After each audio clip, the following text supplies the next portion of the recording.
about me purchasing AI generated products, and boy, do we have some crazy ones. So we have a ton to get to, so without further ado, grab your popcorn and let's do this. Bedrotting.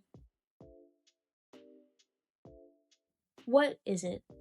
And why did it become a trend on TikTok? Oftentimes, it's described as when you die. It's not really dying, but it's when you spend half your day in bed, dead, and not interacting with like people or living beings. And oftentimes, it's spent on dumb shit like doom scrolling, watching movies, or YouTube. A scientifically boring way to explain it is clinomania, which is wanting to stay in bed, and dysania, which is struggling to get out of bed.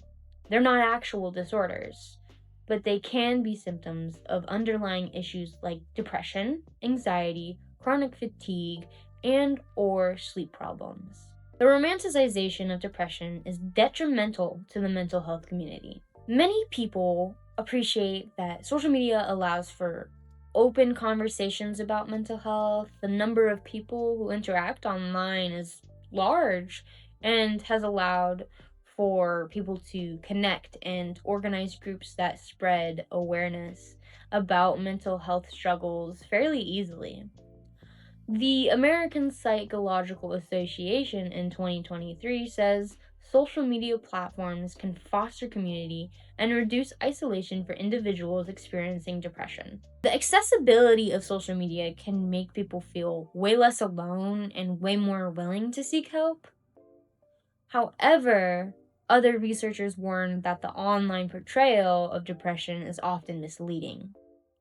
It minimizes the real struggles individuals face and makes their symptoms seem less serious. It can also discourage those who need help from speaking up because they fear their experiences will be seen as attention seeking or just for show. According to Robinson in 2022, the aestheticization of mental illness on platforms like TikTok and Instagram can normalize unhealthy behaviors and glamorize suffering.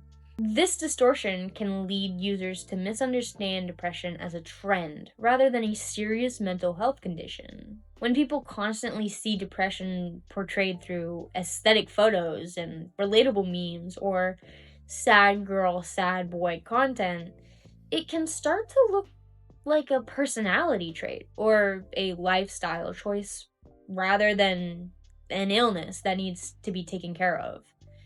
This can make symptoms seem normal or even desirable, especially to younger audiences, especially those who are still trying to figure themselves out. As a result, real warning signs may be overlooked, and people who are genuinely struggling might not be able to recognize when they need help. The romanticization of depression grew as a byproduct of the brand new digital culture. In the early 2010s, over time, sad posts gained popularity because they resonated deeply with the younger generation. And not only that, but algorithms pushed this content even further. In a statement made by Greenfield in 2021, social media algorithms tend to amplify emotional content, which can unintentionally prioritize posts that portray sadness and despair. Personally, I do remember being drawn to sad content in high school. The oh, I'm so miserable, no one understands me content. It felt relatable and like someone actually finally understood me. And I don't know if it was like a victim mindset. I don't know if it was just me feeling bad, but instead of this content making me feel better about myself, it made me feel sad all of the time. And even like my sadness was permanent. Looking back, I realized the overconsumption of sad media and the content was making it worse for me. But at the time, it just didn't register that it was making it worse. Social media has made sharing experiences with mental illness easier than ever. Support groups and awareness campaigns thrive online. However, this also means it is easy to spread misinformation just as quickly. According to Mental Health America in 2024, users are increasingly exposed to posts that blur the line between authentic sharing and the glorification of mental illness. The consequences of romanticizing depression are serious. Young people may begin to view depression as their whole identity, or a badge of honor, or even that it's not that big of a deal, rather than a health condition that needs treatment. It can also discourage seeking professional help.